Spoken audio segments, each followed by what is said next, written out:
Cool. Tyrone Dial. How did your journey at squash begin, and what inspired you to take up the sport? To be honest, I started the sport before the inspiration came. I think I was on a squash court crawling before I could walk. My dad was a first league squash player at Park Squash Club for many, many years. Represented Easterns at provincial level throughout masters age groups. He was club chairman for a good number of years as well. So myself and my brother basically grew up at the squash courts. So it just became second nature to grab a ball, grab a racket, and crack on with it. I suppose the inspiration to play competitively came a bit later, more as a result of two brothers, like fighting it out. Youngest being me, just refusing to lose, and oldest being him, just loving winning. So I think that's probably where it all started. Yeah. I think this is probably the opportunity for you to set it in stone. Who's the better player between you and your brother? Me, by far. By far. So with respect to squash, what role has squash played in your life over the years? Squash has been huge, to be honest. It's probably opened up more doors for me than anything else. It allowed me to go to probably one of the best high schools in the country on scholarship. Also wouldn't be able to afford the school fees. Became a boarder at 13 years old, moved away from the home. So obviously became quite important throughout those formative years. I was exposed to a lot of extremely important role models, coaches, teachers, housemasters, and obviously mentors within the school program. So my matric in grade 8 was a brilliant sportsman, brilliant academic, also a very good family man. He's a high rocks athlete at the moment, so he's a machine. He's always been a machine. So I wouldn't have had that without squash. And then stepping out of high school, I wouldn't have had varsity without squash. That was also through bursary programs. So yeah, I think for me, squash has been pretty much cornerstone of everything so far. Sure. Yeah. I think everyone's experience is going to be different, especially with this question. But do you remember your first day at Londt Park and what stood out for you? I don't think I do, to be honest with you. It could have been a blur because I probably didn't play squash. I probably went straight to the bar. But I remember my first time playing squash there. It was actually at a pitch and play on a Saturday morning. I don't know who I played with, but it was just obviously just a group of the members. And obviously I was a new face to everyone else, and they were obviously just thinking like, who's this guy? He's not a member, he's a lighty, thinks he can play, hits the ball hard. And I was just thinking, these guys are hacking around here. We're just gonna come and chop people. So it probably wasn't the best way to make friends on the first day. But yeah, that was probably how it all started, yeah. Okay. So the bar stood out for you probably the most? No, I wouldn't say it stood out, no, but I think the people who introduced me to the club were well acquainted with the bar more so. Yeah. Okay. So obviously your journey at Londt Park, I think started end of 2019, beginning 2020, right? Yeah, just after I left, so we didn't obviously meet each other. And I've obviously known you for the last 3 years, maybe about that. But basically over the last 5 years being at Londt, what has kept you passionate about the sport? To be honest, it's quite a deep question because I actually struggled to be passionate about it for a long time. I've spoken to you about it before. Throughout those 5 years, I was battling to find the balance between playing and coaching. So obviously coaching being primary source of income, and also like energy sapping, because I'm very invested in my work. So that's kind of where I was channeling all my energy through, and I found it tough to try and channel my energy through to my own squash, mentally and physically. So it was a tough juggle for a very long time, and then obviously just like circumstances changed and my focus started to lean towards the work side of it and the career side, and more so the playing side of it. I don't regret it, to be honest with you. I think it was probably the right decision for me. Was that difficult though? No, okay. It wasn't. I mean, I've played competitive squash for like a very long time. I'll always be competitive. If I do play, I still play competitively, but I would struggle to sleep at night, and I'd probably be lying to myself if I said I had the drive to go and represent South Africa. You know, it wouldn't sit well with me. knowing how hard those boys work, Yeah. because we know them personally, just knowing how much time and effort they're putting into it, I just couldn't give that. So that is what it is. Yeah. So as much as you've been coaching, obviously you've been still playing competitively. What do you probably say? Maybe not at your best, but obviously you still, as you said, always competitive when you get on court. Do you have, or what is the most memorable match or moment you've had at the club? Goodness me. There's probably two actually. There's two matches that stick out, head and shoulders above all of them, and it's actually against the same person. It's Bailey. The first time I moved down to PE, I played a Londt Park Open. I played Sean in, I think it was in a qualifying round actually. I was unseeded and I was playing up into the main draw. I think we had about an hour and 20-minute 5-setter.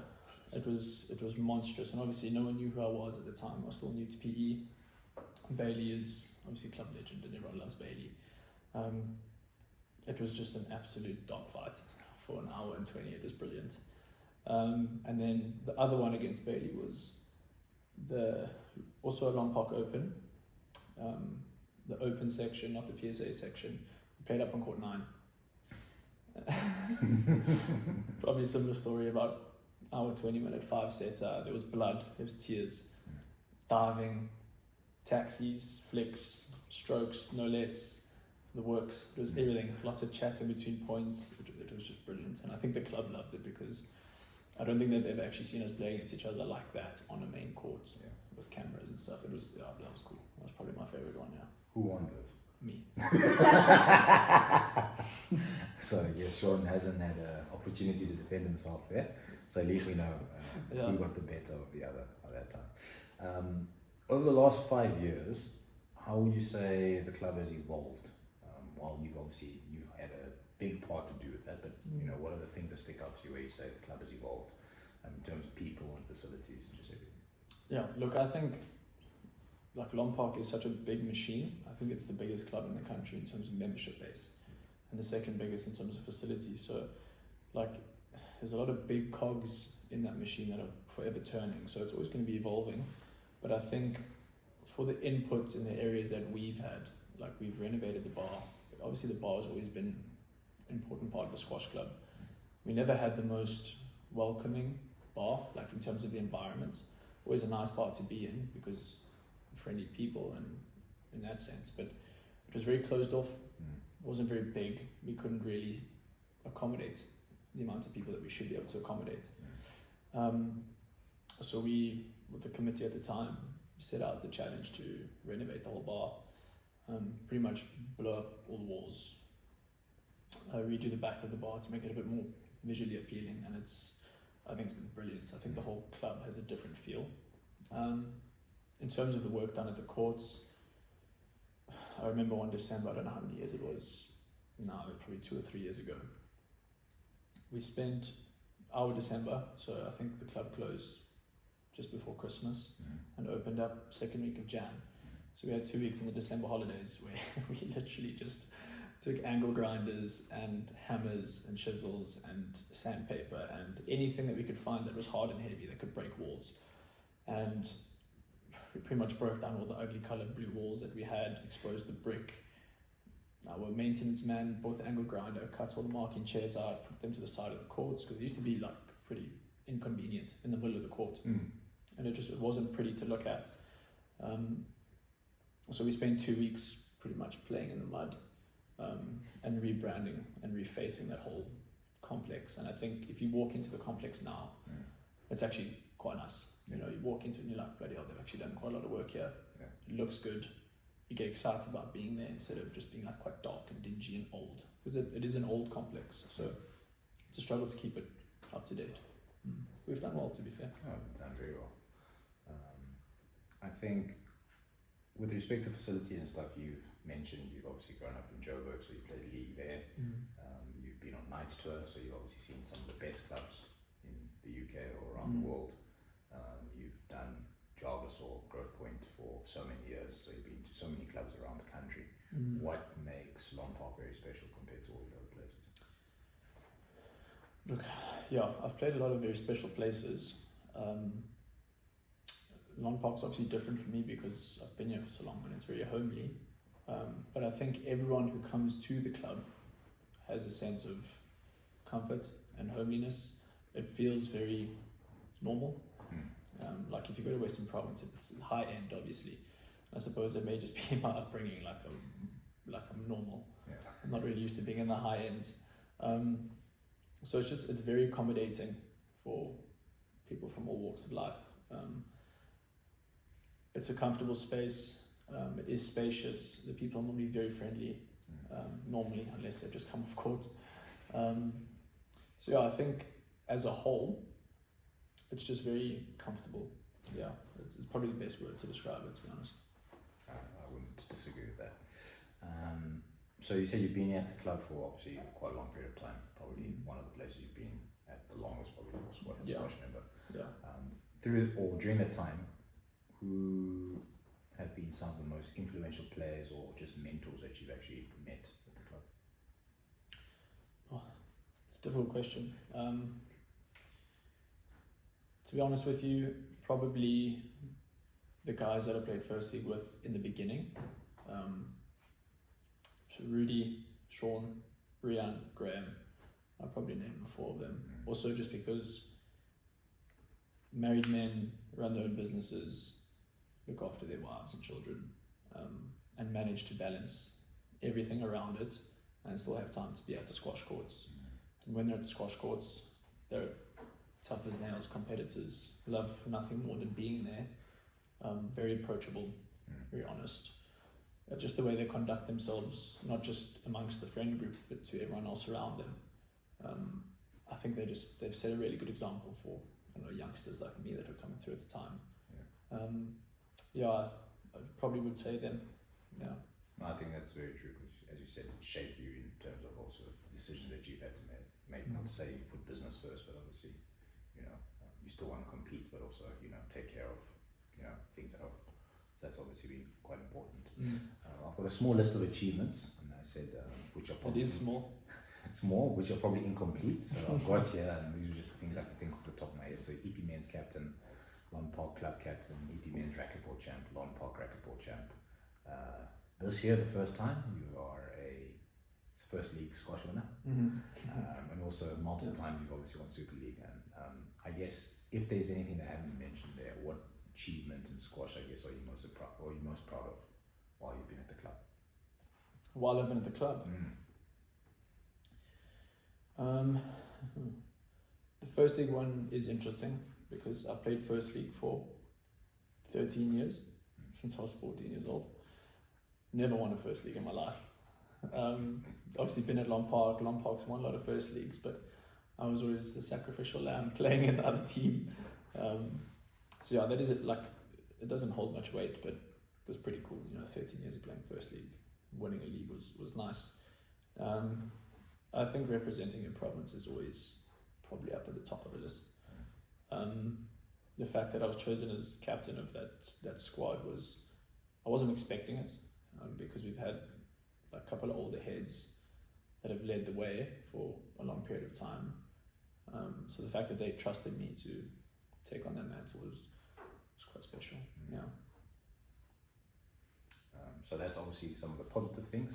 In terms of, I won't say negative things, but basically maybe slightly negative, are there any sort of significant challenges as a squash player while you've been at the club that you've probably faced, and how have you overcome?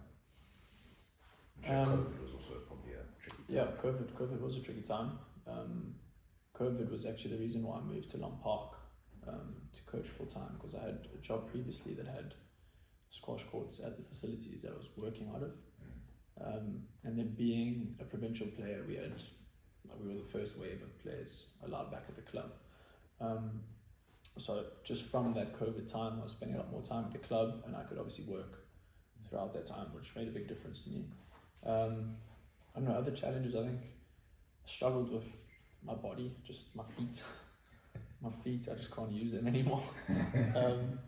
Those bone spurs in my feet have killed me. I think, for the longest time, my brand of squash was just it was physical. It was very physical. Obviously, you've got the brain in the hands and stuff, but on top of it, you can't compete up at the top if you don't have the physicality. Like I used to be able to fly into a corner and come out and still be able to use the hands. Yeah, the way these bones have grown in my feet, it just hurts too much. So yeah, that was tough. It was more mentally tough than physically. Like physical toughness doesn't really scare me. Obviously it hurt a lot, but it hurt more to accept the fact that I couldn't do what I wanted to do with my body anymore. Obviously I could have had the surgery and stuff, but at the time it just didn't make sense for me to do it, you know. So that was probably the hardest part, yeah. It kind of made it kind of made taking a step back from competitive squash a little bit easier, because I don't know, it makes the decision for me. Yeah, that was the toughest part, yeah. I think we've obviously spoken a lot about the first league players, and you know, I'm not saying that you don't associate with anyone else, but you know, the upper echelons of the club and stuff like that. But I think Londt Park is definitely more than just the top squash players. It's a community. Has the broader squash community influenced your life in any way? Big time. Big time. Obviously, like, there's only 8 first league players, there's 480 members, you know, so we like to talk about the top players because we can relate to them, but you spend a lot more time with everyone else.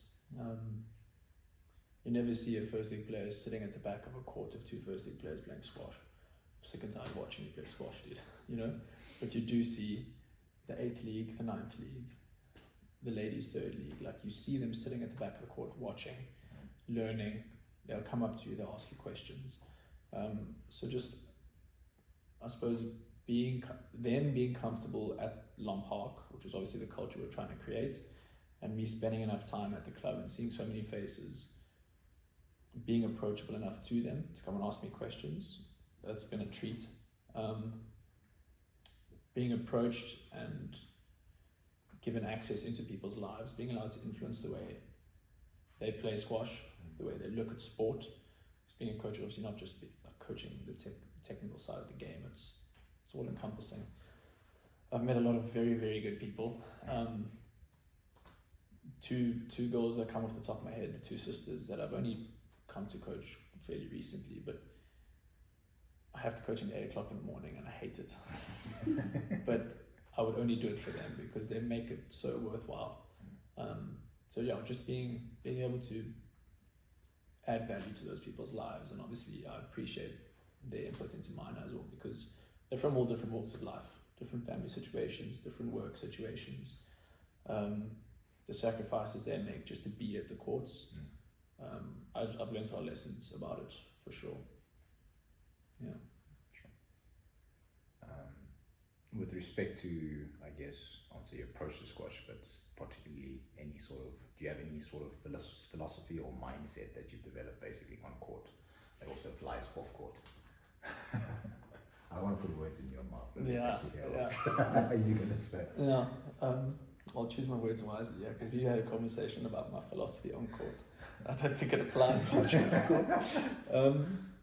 To be honest with you, I think if you're going to commit to something, just commit. At the same time, like if you're unsure about a decision, explore your options, make a checklist, pick the best option and go with it. Also, I think just exposing yourself to difficult situations over and over and over, inevitably you'll adapt, you'll improvise, you'll overcome. Bit of a cliche, but it is true. And I think if you just back yourself fully,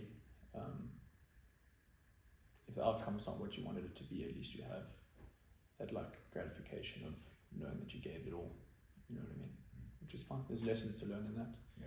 If you go in half-heartedly and you don't get the outcome that you wanted, there's always going to be these questions in the back of your mind, like, did I really give it?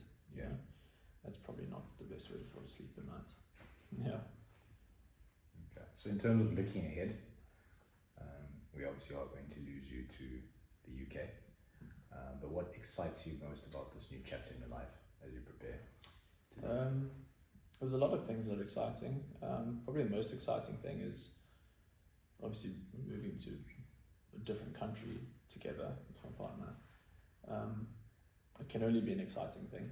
Like most people might be a bit apprehensive or a little bit anxious about it, but I don't get anxious or apprehensive about doing things like that. We've thought about it for a long time. It's not just a drop of the hat kind of decision. We've probably spoken about it for the last 3 or 4 years, a couple of times a year. So we've gotten to the point where it's like, okay, well, let's do this. Also, my brother's been there for 10 years now, hasn't been back to the country, so I'm looking forward to spending some time with him and working with him. Cricket was my first love. It was, like, as much as I do love squash, cricket was my first love.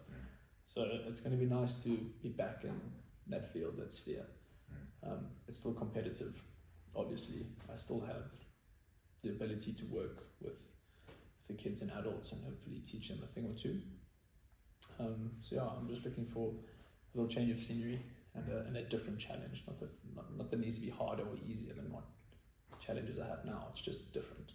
Fresh start. Yeah. You obviously mentioned Casey, your partner in crime, and you two have obviously been instrumental in continuing the legacy of Angela Difford through obviously your relentless work with the development program. What advice would you give to newcomers either at the club or youngsters which are going to start their squash journey? No, look, I think continuing the legacy of Angela Difford is also big shoes to fill. Obviously, Casey's done a lot of the heavy lifting, really. Like, I just do the coaching. The coaching's easy, it's what I do. She's done a lot of the behind the scenes work. And obviously there's other people involved in it as well, so I think they deserve a lot more of the credit than I do. But I think for newcomers and beginners, I think just use as many resources as possible. I think that's probably what we struggle with the most, is having resources accessible for people that don't have them readily available. I wouldn't have played squash if I wasn't exposed to it.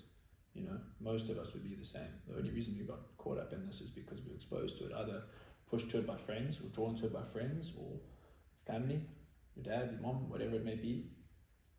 Some people don't have a dad or a mom, they don't have friends that play squash, so how do we access people like that, and how do we give them the opportunity to just try something new, you know?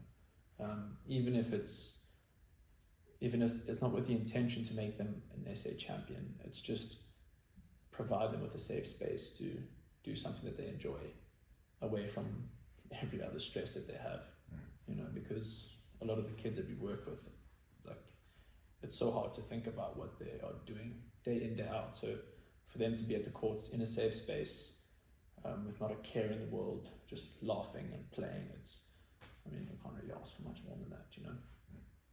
Yeah. I think your memory at the club will be different for many different people. You know, for me, it's obviously, as I said, the first time I met you was on a doubles court, you and Casey. Have a very good impression that I left on Casey, per se. But obviously, you've also been a coach, a mentor, a friend to me. But for others, how would you like to be remembered at this club, Londt Park? I don't know, to be honest. Each to their own, I suppose. I've spent more time with some people and less with others. I'd like to think that I've been approachable and understanding and reasonable throughout my whole time here. If I haven't had the time to spend with someone, I don't expect them to think anything of me. You know, if I've had the time, I'd hope that they enjoyed that time with me. I suppose I just like to be thought of as honest and approachable, and that's probably the end of the story. You know, you can fill in the gaps as you wish between that. Yeah. Okay, this is the last serious question before we get on the fun ones. If you could leave a message for the club and its members, what would it be? I'll leave a tongue-in-cheek message. We probably can't win the best club in PE, but I think we're probably the best club in the country. I think a message to the members. I think they probably will always say there needs to be more engagement with the committee. I think the place functions a lot better if everyone's just pulling in the right direction, if there's input from a wider base of people. At the moment, there's a little bit of a disconnect between, obviously there's 450 of them, and there's 10 committee members. So it's quite hard to keep everyone satisfied. But I mean, if you don't get the feedback from the baseline, it's quite difficult to make sure that everyone is happy with where it's going. But the people at the top, the guys who have invested their time and are investing their time, they put a lot of effort in, and they do it not for a thank you, but they do it because they care about the club itself. It is a very thankless job, and we've lived that for years now. So I would say if you feel like you could add value and input, don't be scared to just put your hand up and say something, because it goes a long way. And I think just keep introducing other people to the club, because I mean, I do spend more time there than anyone. And I've probably met, this year alone, I've probably met 50 people that are just knocking on the door, can't get in, and are looking to just play a game of squash. So if I'm not there, hopefully someone is there to let the person in and say, hi, I'm so-and-so, welcome to the club. Like, are you looking for a run? There's pitch and play on a Saturday, pull through, bring your mom and your dad and your sister and your cousin. You know, I think just having that all-inclusive environment, I think it's key, and it comes from everyone, not just a certain select few. Yeah, that would probably be my message to everybody. Okay, so these are the fun rapid fire questions. Rapid fire. So okay. Basically, don't think too much, or I'm sure you will think a lot, but just a quick answer. What's your favorite squash shot? Topspin. Who's the toughest opponent you faced at the club? Rudy Finnicook. Any pre-match rituals or superstitions? No. What's the most bizarre or funny thing that's happened during a match? Tripped and fell. Something that most people don't know about you. Oh, that's impossible. I sleep a lot, dude. I don't know. Your favorite slang word or term? PG. Yeah, whatever. Whatever. Nah. Cats or dogs? Dogs. Best movie or series? Peaky Blinders. Favorite color? Blacker color. I guess so. Black. Yeah. What's your nickname? Tiger. Tiger. That's it. Cool. Done and dusted. Nice. Shut. Wait. Shut. That was nice. Yeah. I was thinking of so many words. So many words.